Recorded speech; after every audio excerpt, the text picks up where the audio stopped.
Wow, that's amazing. Well, I'm Okay. surprised to hear that there are things in the house that the children can't break or Yeah, touch. I, Because I know, right? I mean, we try, but my parents did not have any like any crystals or anything valuable on like surface when I was growing up, because I think for 3 years in a row I broke their main pieces continuously. And yeah, that's my only experience, by the way, for this. Nice one. Yeah, yeah. Now, children. Yeah, we'll talk about children later because Gemma has two boys as well, and I Yeah. have three boys. So we have something in common there. we do. But if you're joining us online, so we're now live. Welcome to the Skills and Impact Day today with Gemma Sherrington, Executive Director of Fundraising and Marketing at Save the Children, huge charity, one of my favorite charities, by the way, other than Books to Africa. So welcome, Gemma. Let me just introduce myself. So I'm the Director of Operations at Books to Africa. I've got Ashita here with me, who's one of our trustees at Books to Africa and a long-term volunteer. And we're going to be having a chat with Gemma about fundraising, marketing, and other interesting things going on in her life and the impact she's had in the charity sector throughout her years of, long career, I believe. So, by the way, if you're watching us live, you can ask questions as well using the YouTube chat. So feel free to use the YouTube chat if you have any questions for Gemma. Those of you who are here on the Zoom call, we're going to have 20 minutes session later on, which you can actually ask questions live as well. So welcome, Gemma. Thanks for having me. It's a pleasure to be here. No, I'm so glad you're here. I love chatting about with people who, I mean, are at the forefront of the charity sector, I believe. I mean, Save the Children is a charity I respect so much. When we're setting up Books to Africa, it's one of the charities I looked into. You guys have made huge impact across the world. So well done. And you're the director of marketing and fundraising. So obviously you're doing your job right. I'm trying in these difficult COVID times. Yes, I am trying. Yeah, no, well done, well done. My first question is, we're going to talk about a few things, but fundraising and marketing. So obviously at Save the Children, it's one kind of department, so to speak. So you've got fundraising and marketing. Um, what's the relationship in your experience between fundraising and marketing, really? Yeah, I think the way that we look at it is that people support causes and charities and campaigns, and when someone supports an issue, like say they feel passionately about children or education or eradicating poverty, they don't think, oh, I'm just a financial donor now, oh, now I'm a campaigner, now I might be sort of watching a brand advert. Like, people support the cause, and I suppose what we've tried to do is organize ourselves inside the organization to make it as easy as possible for someone to really flexibly make an impact on the things they want to make an impact on. And often in organizations you'll find that the inside the organization it's split out and in silos. And actually Yeah. what that does for a supporter or a donor is it makes a really disjointed experience, and they can't have the impact they want to have, because what will happen is if they want to donate, they'll be sent to one part of the organization. If they want to do a campaigning action, it's in another part of the organization.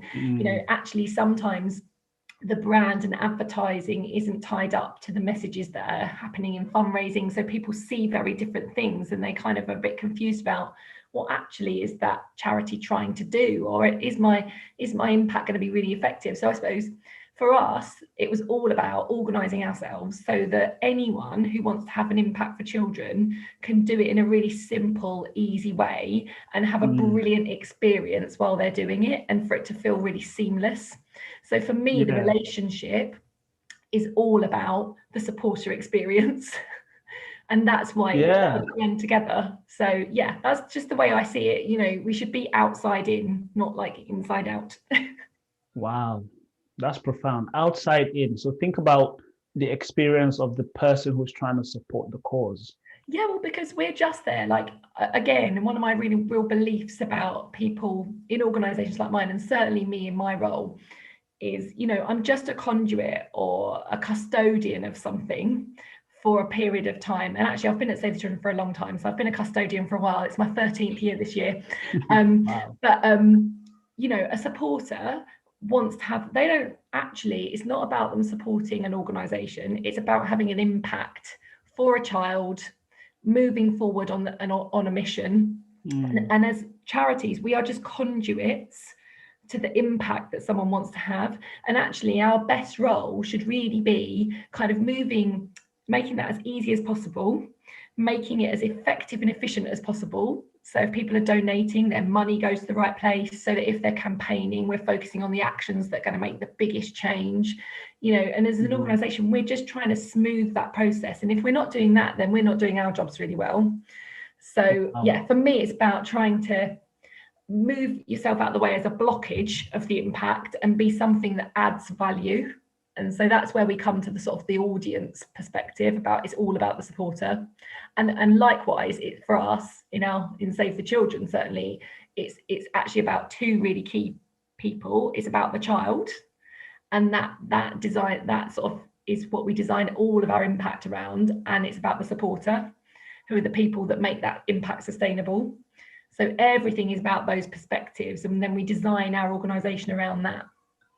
That's amazing. That's amazing. I mean, when just thinking about what you've said, you know, when I think about when you think about a campaign, when Save the Children wants to launch a campaign, and look, I'm trying to learn here as well. You know, Yeah, sure. You know, I know you've mentored Precious, and you've really been a huge supporter of Books to Africa, and you've given us some ideas. So when you're trying to launch a campaign, you know, to really hit those goals, where do you begin? I mean, how do you start? How do you go from an idea of a campaign and really launching that campaign and the campaign being a success in terms of having an impact? Yeah. So I'm going to get a bit repetitive probably, but for us, it will always start with the audience. So who are we trying to engage for what? So you always start with like a need from your organisation. So it might be that you've got a fundraising target, or it might be that you need 10,000 signatures for a petition, or, you know, whatever you need. You start with the business need, organisation, charity need. But then very closely, very swiftly, actually, the mode I flip into is, so who are we trying to engage to meet that need? And actually, what are their needs? So what's going to add value for that set of people that's going to mean that they're going to have a really engaging experience and then meet the business need? And for different audiences, it will be different things, right? So, you know, we tend to sort of think about our audiences and Save the Children around mindsets. So we have some people who their mindset of giving to charity is much more social, and it's about having a really fun experience. And you find lots of that audience will respond to campaigns like challenge events or things like our annual Christmas jumper day.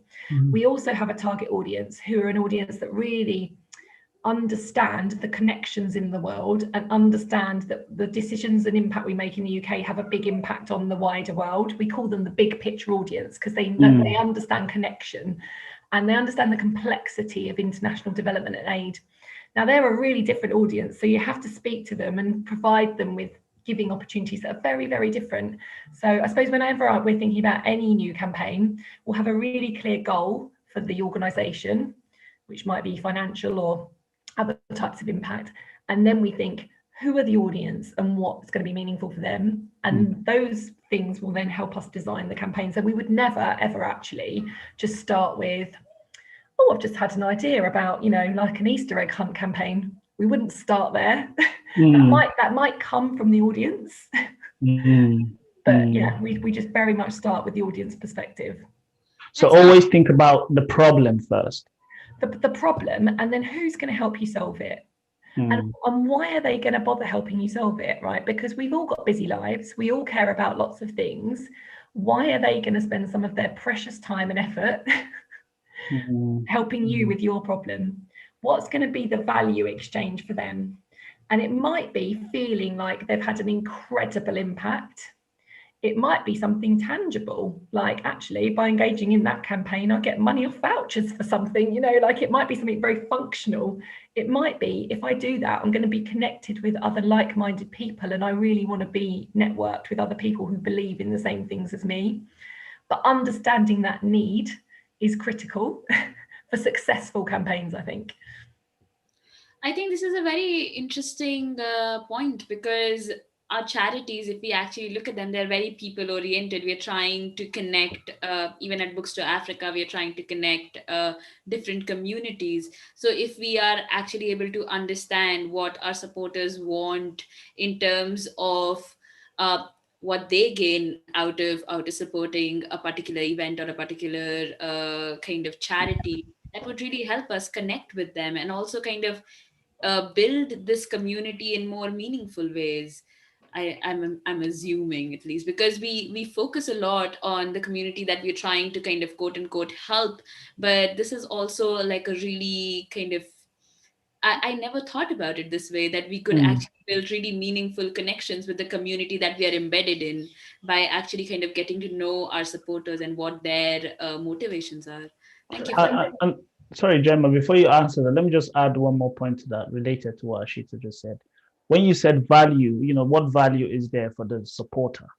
A lot of people think, oh, if you don't support a charity, maybe, you're probably not a good person or whatever, but this idea that for the person who is also giving, that somehow they are also benefiting by giving. Yeah, absolutely. But and it comes out like people have choice, don't they? There are thousands of charities in the UK and thousands of people doing good things, and people have choice. And I think, and often when people are making that decision to do something good, let's just call it doing something good, they want to do the best possible thing. And it's our kind of responsibility to help people kind of know if what they're doing is going to be impactful, or they're going to get back what they want. And I think, to your point, Shida, it's like, for me, it's the difference between building a network of support that's very transactional. So people might give, but they're not connected to your cause and your brand. And for me, if you start with audience, that's when you start to build long-term, deep, committed connections. And of course, for our causes that we all care about deeply, and Books to Africa is definitely one of the causes I care about, it's really important for us that we have like sustained support. Actually, it's that we're not just all the time trying to go out and get new people to do that one thing. It's like we want to build a community around our causes. So that's where audience sort of thinking comes into it for me. Yeah, I mean, that's amazing. I mean, what you said, long-term, deep connected supporters, people who aren't just doing it because they were pressured to give. People who really are giving, are supporting because they really truly believe in the value that the charity is delivering. Yeah. I mean, that's pretty powerful. I'm going to put you on the spot a little bit, Gemma. Sorry, I didn't give you a fair warning, but what's your elevator pitch at Save the Children? So assuming you've got 1 minute to convince a supporter to join in, what would you say to them? Okay, so we support the most vulnerable children in the world to get an education, stay healthy, and be protected. That's it. Wow, that was even shorter than 60 seconds. That is it. And that's true in the UK or internationally. That's what we do everywhere, Wow. So yeah. That's amazing. Thank you. Can I ask a follow-up question here, please? So when you say vulnerable children, how does the charity actually kind of figure out which children kind of are quote unquote vulnerable?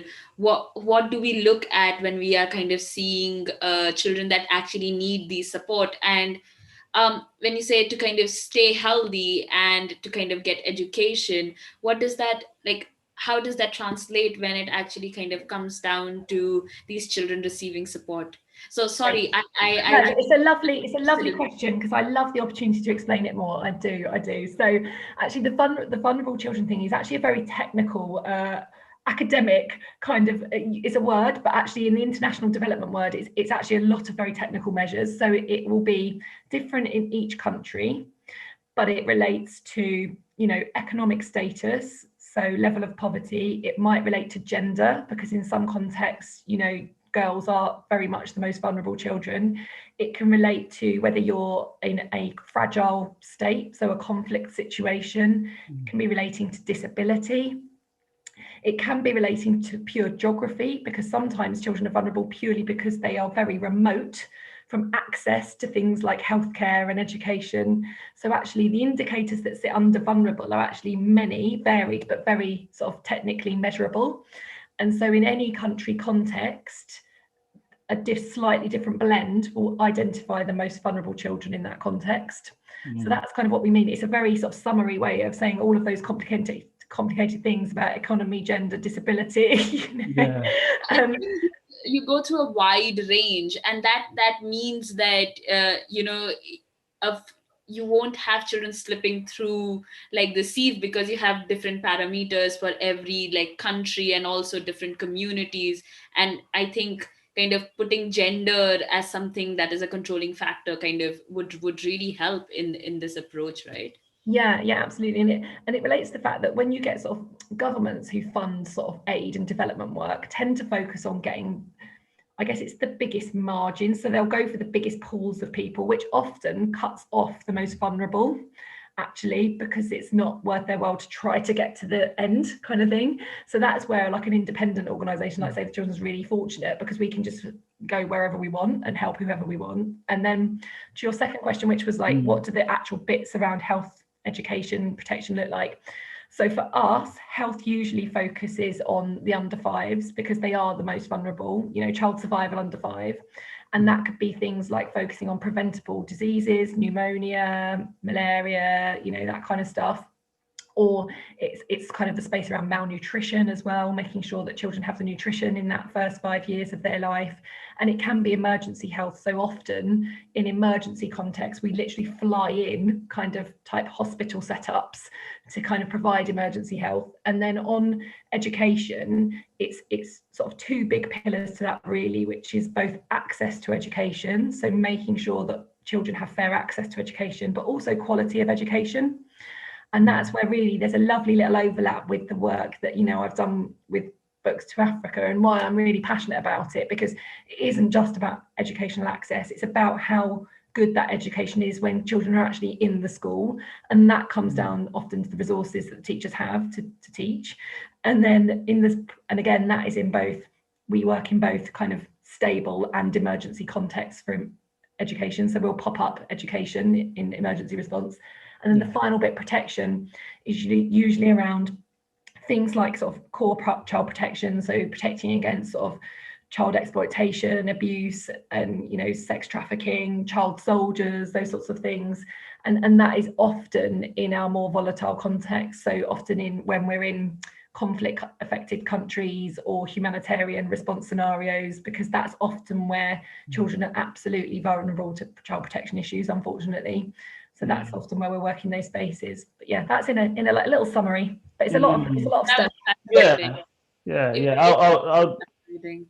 Yeah, that's amazing. Well done. I mean, you've done really well to explain that. I think something that is so complex, but you know, I guess you have to kind of keep it simple, and you know, just remember that.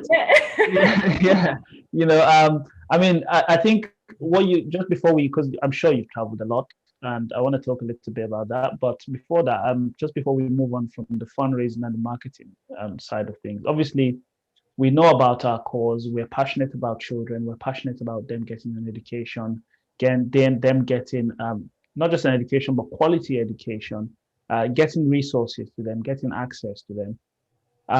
And we're so passionate about it. And we have an idea. We've come up with our campaigns. How do we market them? So, I mean, obviously, Save the Children, you guys probably have, you know, I mean, you do a lot of like ITV campaign, TV campaigns, things like that, in terms of your marketing.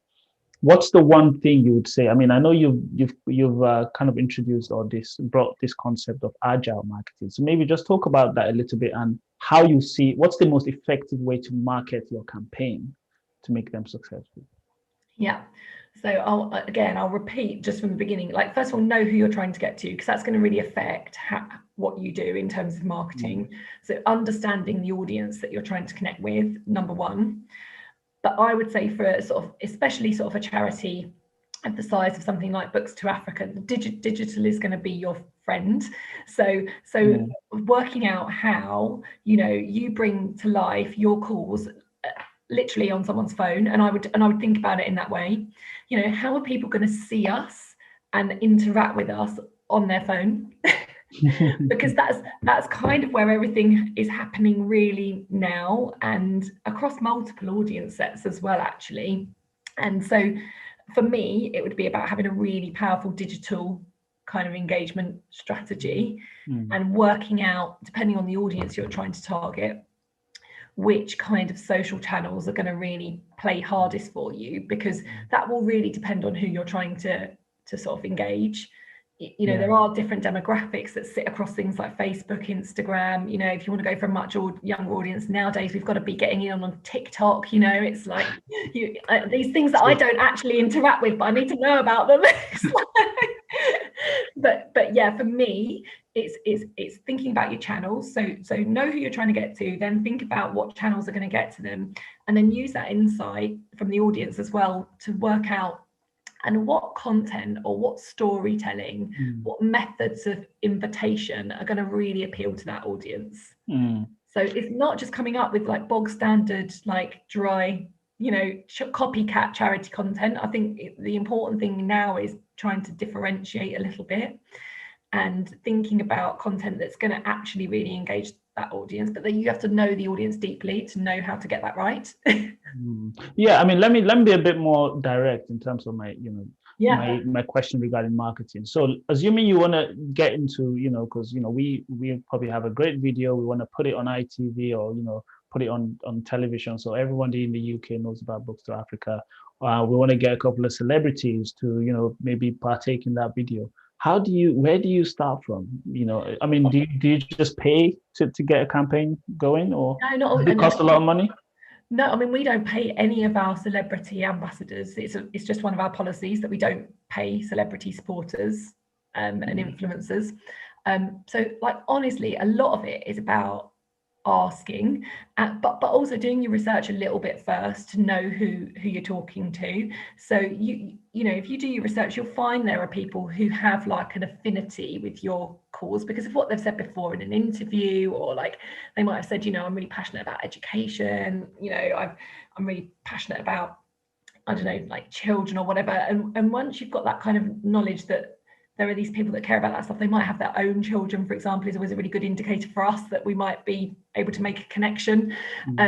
Especially new parents, for us, we love to swoop in when someone's had a new baby because they're suddenly thinking about children in the world. And then honestly, it's about being bold and asking, but you've got to differentiate yourself because people are getting these requests all the time. So again, it comes back to that question, like, why you? Why are they going to bother that, you know, using their time, talents, networks for you? But like, honestly, if you don't ask, you don't get. So you have to be out there kind of accessing people, making the ask. Yeah, you got to ask stuff in front of people. You know, you've got to be sending people stuff, putting it in front of them, and just being quite relentless about that, actually, and not getting tired of people saying no to you. I mean, one of the things we do when we were able to kind of get out and about and be outside, one of the things we do with some of our people who join the fundraising team is sort of make them do this task where you have to go down the high street and you have to go into shops asking for something that's completely ridiculous in that context. So, you know, you've got to go in a shoe shop and you've got to ask for like an apple pie, right? And be like, what can you guys sell me an apple pie? And it's just to give people the confidence to ask and for someone to say no to them and to brush it off and go to the next shop and ask. You know. Yeah, okay, let me ask you about that, because, you know, you've actually led us nicely into my next line of question, which is to do with kind of how you got involved with fundraising. So your background, maybe just talk a little bit about how you got into fundraising as a kind of career. You know, what sort of educational background did you have, and how do you deal with that rejection? Because you know, I've been on the high street myself. You know, I've gone out asking people, and it can be tough. So how do you deal with all the rejections? You know, that people say no, no, no. You know, whenever. Well, maybe I'll start with that and then go to the career maybe. But on the rejection bit, for me, it's about just putting, like, I do it for the cause. So I just, and I do get knocked back sometimes, don't we? We do. But I just think, what is that child who's kind of sitting out, I like visualize. So maybe it's a child I've met on one of my kind of program engagement visits, where I'm like, what would little Safina, who I met, really want me to be doing now? She's going to want me to dust myself off, pick myself up and go and ask again, because like her community need us to do this, right? So for me, that's where the driving force of like not stopping comes from. It's like do it for the kids that you're actually going to be supporting. So, and I think if you've got that in mind, you can actually do a lot. You can just keep going. Don't take it personally. It's not personal. People are just making choice, right? It's not personal, but your passion for what you're doing is personal. So you can just keep that energized and keep that flame going. And then on career, actually, I started out as a volunteer, really. So my first experience of doing anything with charities was, I mean, obviously, apart from doing things at school like bake sales, but I volunteered in a charity shop. First of all, as part of like doing Duke of Edinburgh or something at school. But then again, when I went to university, I was a music student, actually. So I have no professional qualifications that mean that I can do my job, but I studied music, and I had quite a lot of time around my schedule at uni. And I guess I come from a family where doing social good was important. I had good role models, and I was thinking, right, I should use some of this time to do something useful. So I volunteered in a charity shop, and from there, actually, I just got put in touch with a couple of other charities who asked me to come and volunteer in the office.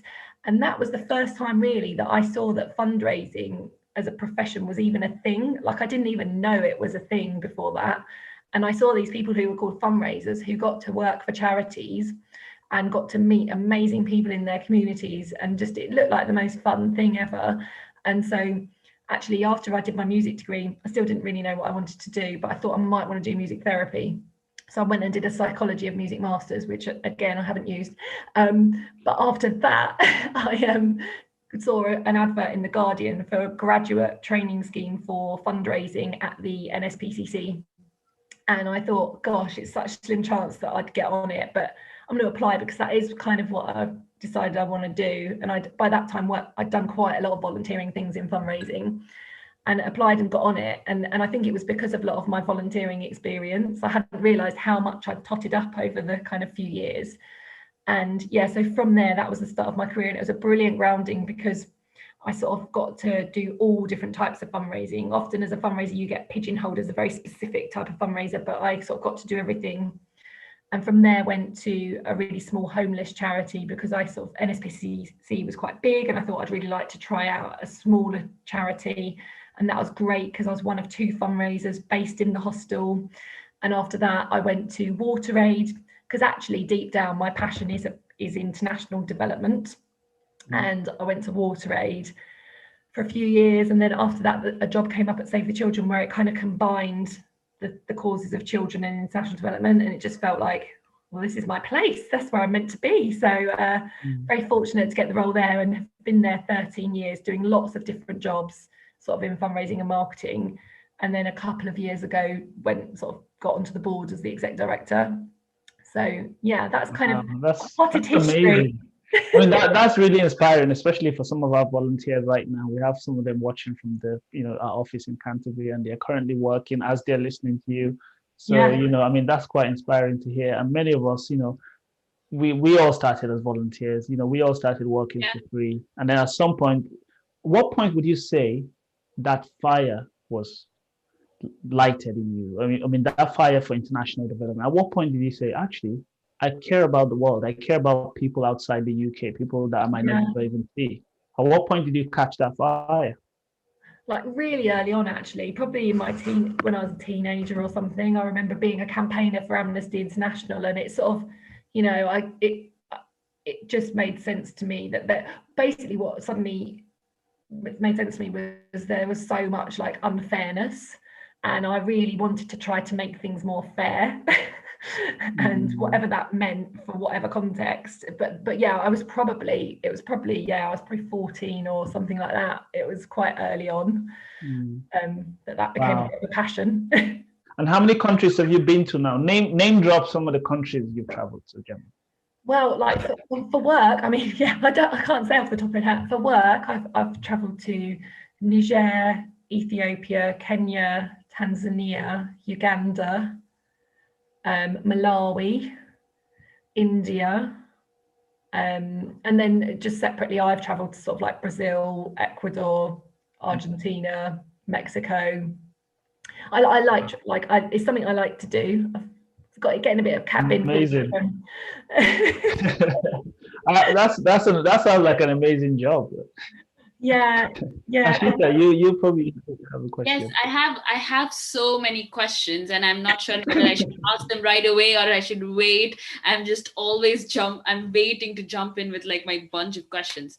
So yeah, since I'm going to start with one. Okay, so you spoke about international development and how that's really important for you, and you also spoke about how you've been to like a lot of countries in the African continent and also India, where I am from and am in right now.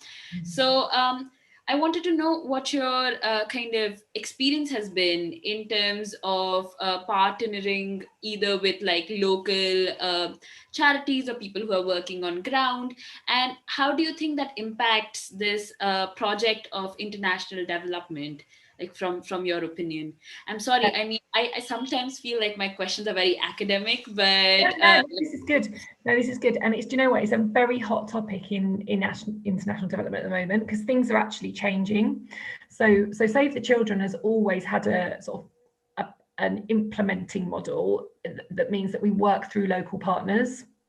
So actually, the way that the work gets done on the ground is through lots of local networks and partnerships.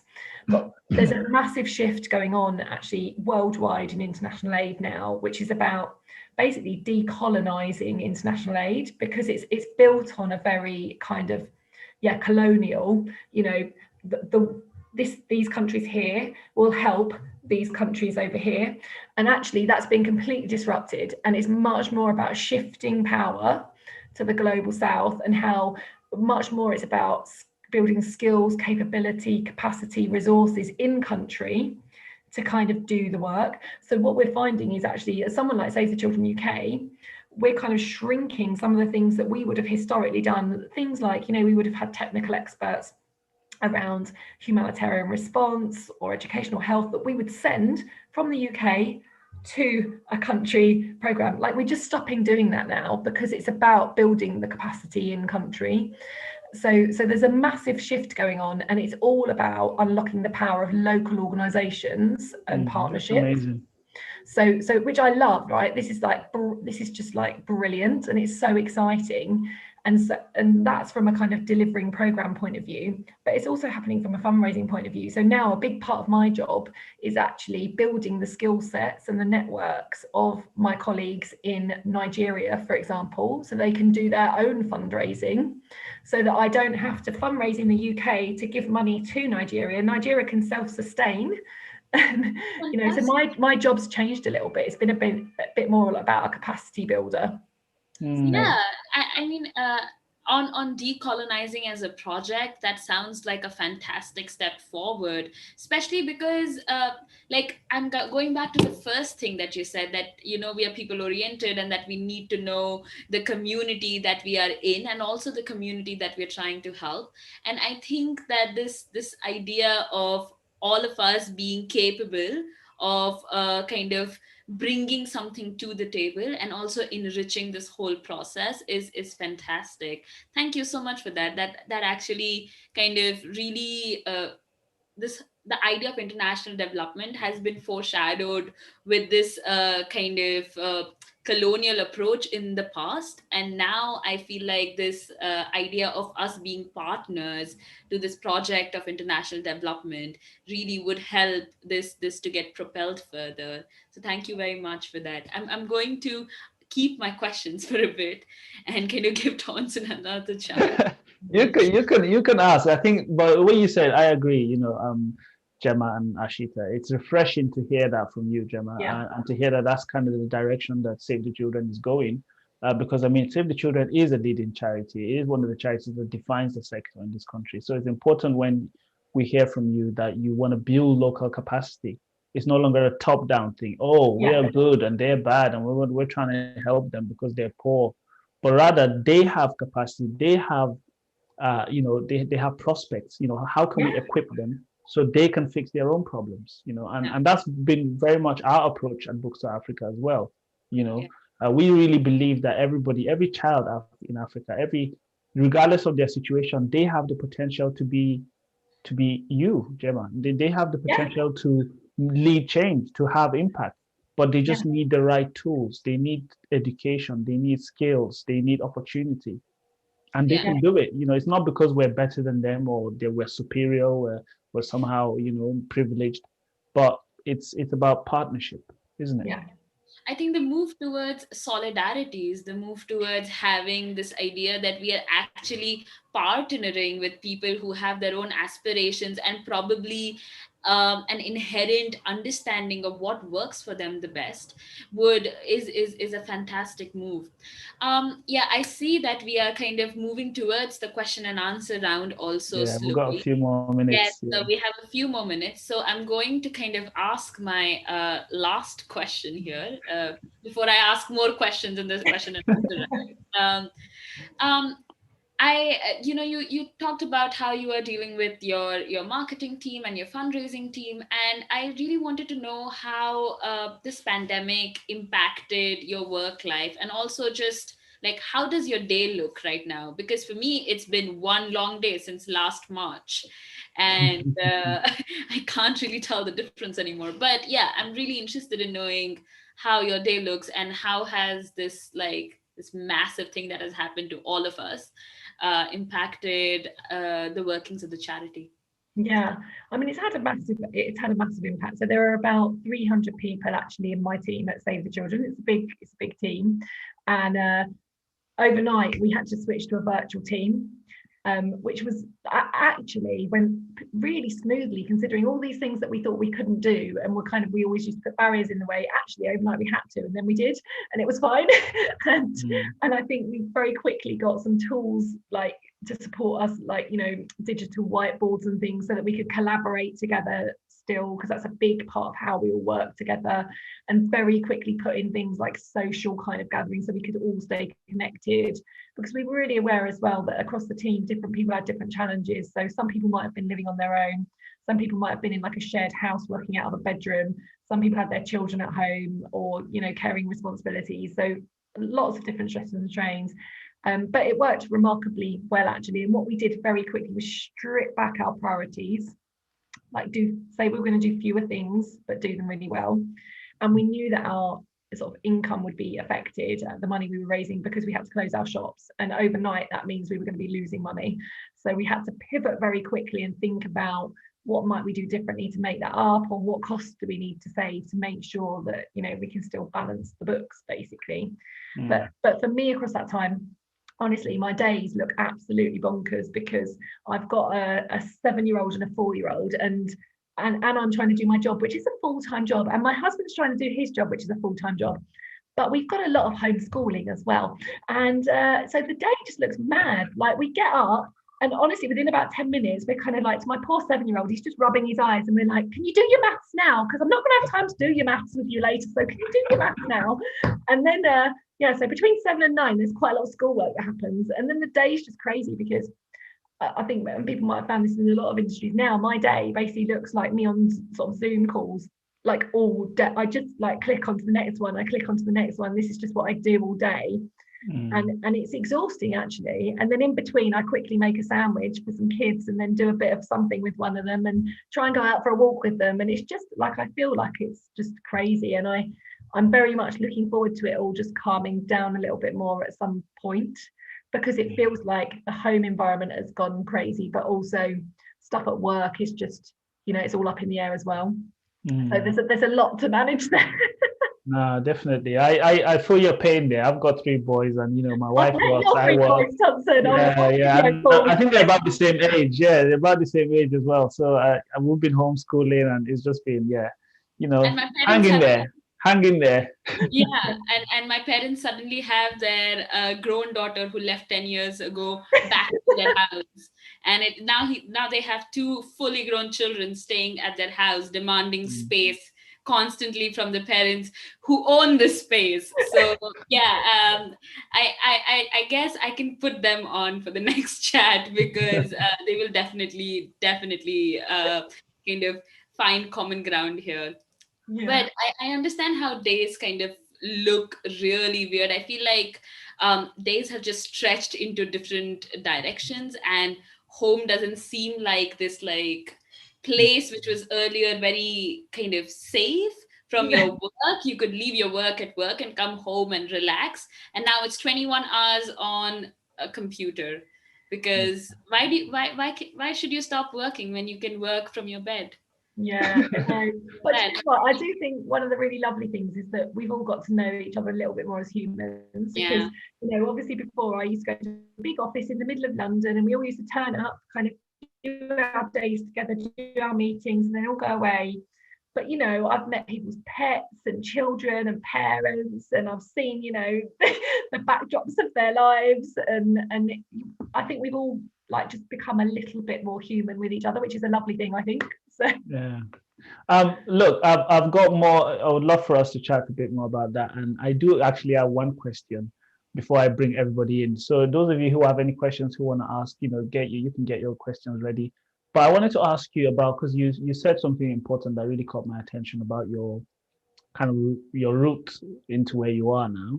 And you went to university, you did music, I believe you said, and then you did masters in music therapy, and now you're doing, I mean, you've done an MBA recently, I believe, right? I did, yeah. So I'm trying to understand, what would you say? What's the value of it? Why did you go and do an MBA? What's the value? What's the value of education, and what's the value that education adds to your career ambitions or trajectories? Yeah. And would you say education is still something that is necessary in order to be successful in a particular sector, or not? Yeah. So I guess what I would say is I think learning is necessary. Do I think formal education is a necessary aspect? Not necessarily at degree level, or, you know, I think you need your basic education, absolutely, yeah. But I don't think anymore, like you don't need a degree to do my job. Or actually, I think most jobs like in my sort of sector, I know things where you actually do need a professional qualification like a doctor. I don't want those people to stop doing their degrees, but you know, if you're in something like marketing, like, you know, I don't think it's necessary, but I think it's absolutely necessary to be someone who's curious and constantly learning. And that might be through formal routes, or it might be through informal routes. It might just be because you love listening to podcasts and getting inspired that way, or watching stuff, you know. But I think being curious and constantly learning is very important for anyone to have a successful career. And that's because you're bringing fresh inspiration into your work every day. I mean, the reason I chose to do a formal kind of MBA was because I've worked in the charity sector, as I said, all my career, and I'm now at the executive level. And for me, I wanted more confidence understanding every aspect of a large, complex organisation, so that I can be a better leader in my organisation. So I wanted something that helped me think about, you know, disruptive innovation and complex sort of strategy in global organisations, and, you know, culture change. And, you know, actually even some of the stuff that was in there that I, you know, found a bit difficult, but around like the financial management. And I know I can do basic financial management because I'm a fundraiser, right? But this is like just being able to do the accountancy was not my strength, but like it was really good to stretch my brain in that way. And just that type of formal education seemed to kind of tick all my boxes that I needed at the time. But, you know, I'm someone that learns like on a daily basis. I'll learn something new. And I mean, it actually probably frustrates my team a lot, because every day I'll come in with, you know, I was just reading, or I was listening to something, and I've just had this thought. And then but I think it does keep the momentum up, and it keeps it fresh, and it keeps you pushing, you know, whatever industry you're in, it keeps you sort of striving for better. So yeah, learning I think is important. Lifelong learning. Yeah. Wonderful. No, thank you. So guys, those of you on the Zoom call, if you have a question now, feel free to unmute yourself, put your video on. You are being streamed, so just take note and ask Gemma. You know, we've got another 15 minutes, I believe. And hello. You know, feel free to ask. Hi. I have actually a question. I mean, hearing your journey, I mean, listening to your journey has been a pleasure. This 40 minutes just flied, really. And I have a question actually about, I mean, you manage a team of 300 people. That is, wow, it's amazing. And I'm very curious about the communication within your team. I mean, how you manage communication and keep motivated 300 people, and of course yourself, as you said, you are very focused on the cause, but you need to communicate also other tasks, and I mean, you need to communicate with your team, and I'm really curious how you do that, which kind of future you encourage in your approach. Yeah. I suppose, I mean, this might be very specific to me, but I suppose I have quite a servant leadership style. So I believe that my role is about creating an environment where my team can do their best work, and I'm blocking anything that stops that happening. I don't think my job is to tell everyone what to do. So my communication style starts from a point of engaging people, trying to work out what's working and what isn't working for them. But like, it actually, something that's been brilliant about the last year and us really using sort of digital connection is that now every Monday morning I have my whole team together, and you know, and we do updates and people have the chance to ask anything. I mean, that's scary, let me tell you. Like, the things they ask me, I'm like, they put me in an uncomfortable position often, but like, and they have a chance to kind of showcase what they're doing. So for me, my leadership style is all about squashing the layers actually, and making sure that anyone in the team feels like really safe and comfortable to raise something that's important. And it might be about doing something different and new, or it might be about something, you know, cultural that needs to change, but making sure that there's free flowing communication that goes up, down, sideways, round, you know, and it isn't just this kind of hierarchical through the line conversation. So a lot of the stuff I do is about trying to flatten that, but also just understanding the critical nature of communication. So knowing that there are those times when you want really informal discussion, like those sort of forums, but also there are really formal things I do, like weekly updates that make sure people understand the most important things that are going on for us.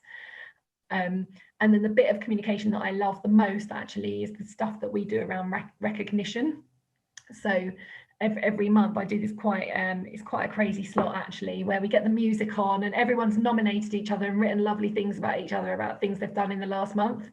And yeah, we just read all those out, and it's just about keeping the energy high, the appreciation high, honesty, openness for me. And that, what that means is that when people do communicate difficult things, it's really important for me to think about how I respond to them. And I have to be open, transparent, you know, hear feedback. So yeah, I suppose that's a little bit more about my leadership style and how that translates into communication. It's like, do you have any specific tools that you use, you know, to make communicating with such a large team easy? Like, honestly, like just the basic stuff now, like I mean, we actually use Teams, but like these big calls where you can have, actually Zoom's better because you can see everyone, and using things like in call sort of surveys and word clouds, you know, how's everyone feeling this morning, put it in the word cloud, and then you just see it come up. And if, like, you know, your biggest word in the middle of the screen is like overworked and stressed, then you know, you as a team, you need to have a conversation about that, right? Or if it's like everyone's feeling like super excited, you know, again, you get the vibe. Because I think what we're missing a little bit at the moment is me kind of getting the physical cues of how people are, all the non-verbal communication that you normally get by just seeing people and feeling how they are. So I'm trying to replace that a lot with a lot of the tools you can use in things like Zoom and Teams. But yeah, so basically it's a lot of communication. Some as a whole group, some are smaller groups. And I also do a lot of what we call skip level individual conversations. So not just that I have one-to-ones with my direct team that I manage, because I manage 7 people who manage the rest of the 300. But I kind of have skip level individual sessions with people across my whole division, because otherwise sometimes you just don't hear the really important stuff and actually what's going on. So just getting one-on-one with someone over a cup of tea and just like really hearing how things are for them is the most important thing. Amazing. Thank you. Any more questions? Thank you.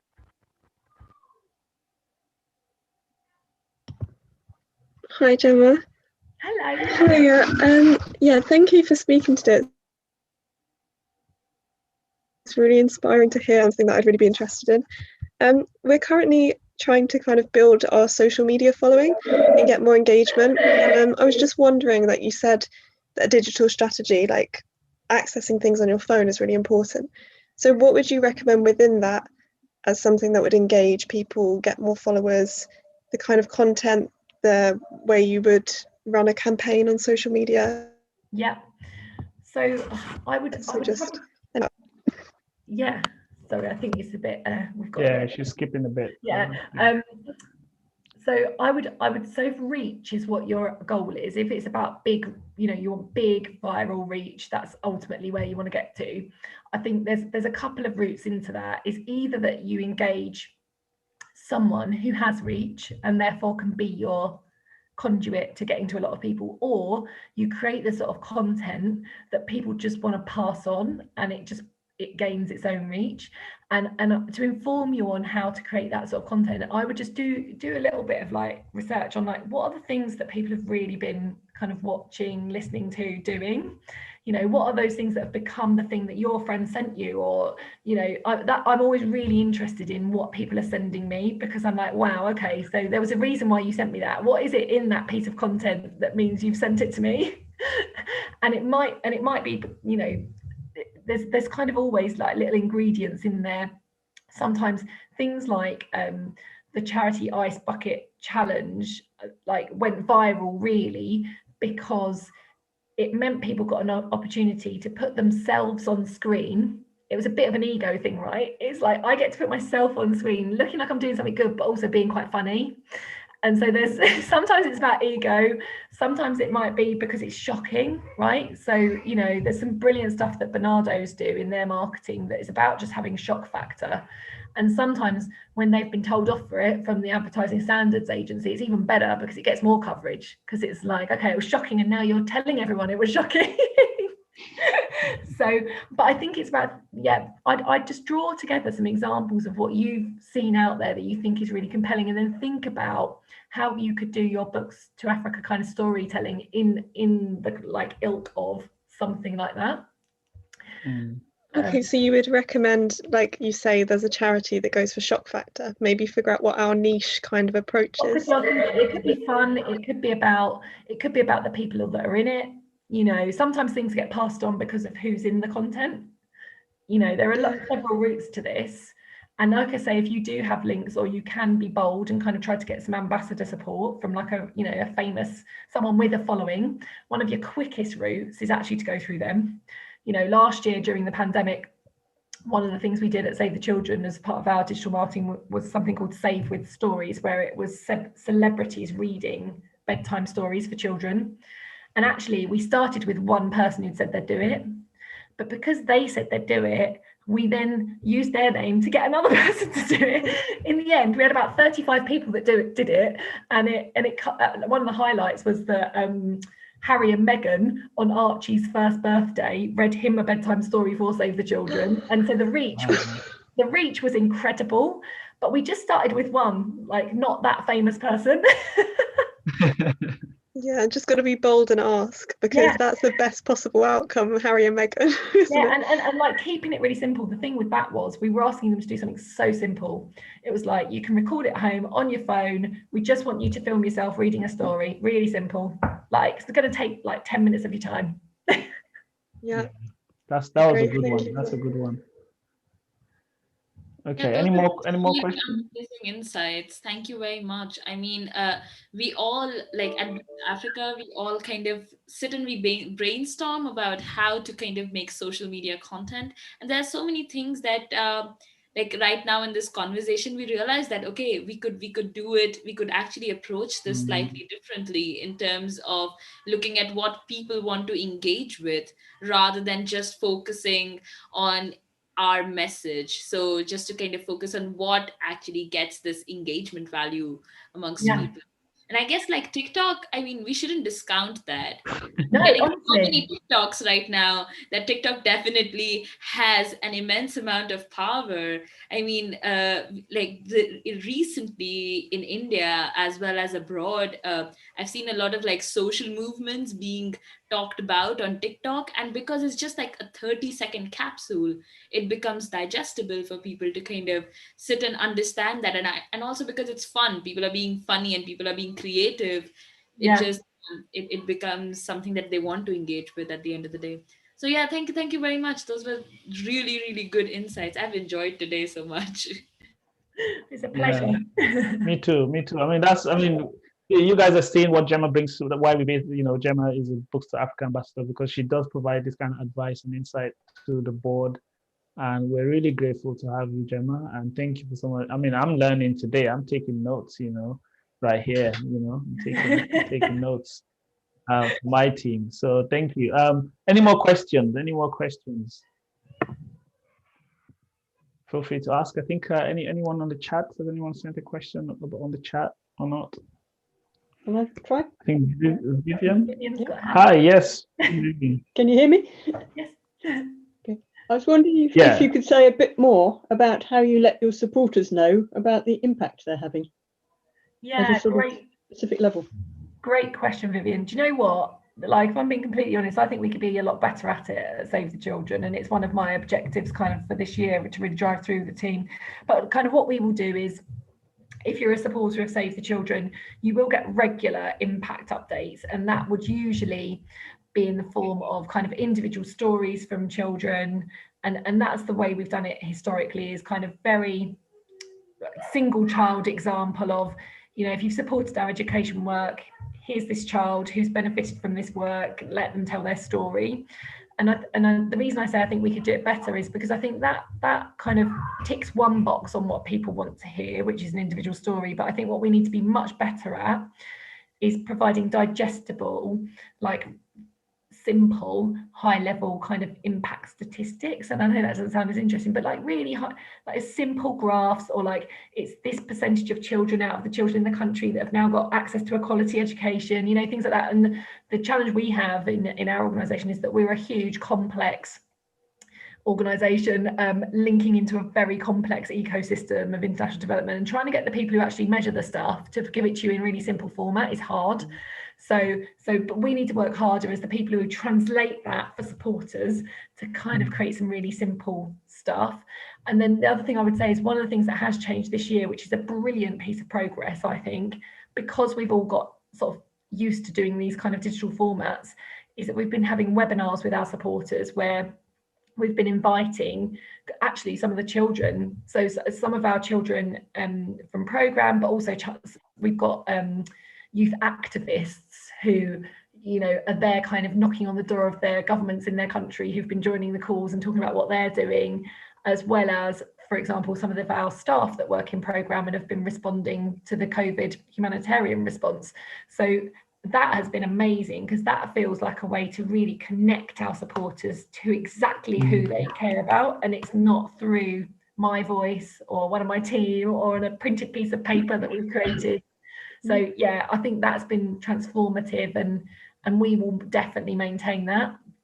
So but yeah, I think for all of our organisations, we do need to have the facts and figures in order as well. And actually, I love at Books to Africa, I love the dashboards you guys have around what's going on are pretty cool. And yeah, I was gonna say, I mean, that's because we're smaller, it's easier to do at this stage, because obviously we can still go through like a whole Excel sheet, we can pull out the data, we can track things. And one of the things we've actually started to do, partly from our conversation last time, Gemma, with Precious, is we now track every single book, where we've shipped it, who's received it, and then we take a photo of the person holding the book and we send it back to the donor of that book. I mean, that's amazing. And that's kind of like what we're trying to do, but we want to keep doing that and build it on a larger scale. So if we send millions of books out every year, everybody who donates a book will get at least one photo. It will tell you who the person is, what the book is, what their kind of aspirations or what their occupation is. And then you have some context as to where your book has gone, and you see the face as well. but that's it, isn't it? It's that connection. So yeah, I think that's where we could be better at Save the Children. But I suppose the other thing I'd say about it, Vivian, is we try to like basically have a bit of a rule of thumb that we will try to send supporters 4 things about impact for every 1 thing we send them about asking. Wow. Okay. 4 to 1. Yeah, so it's just like, and actually this was not how charities used to be.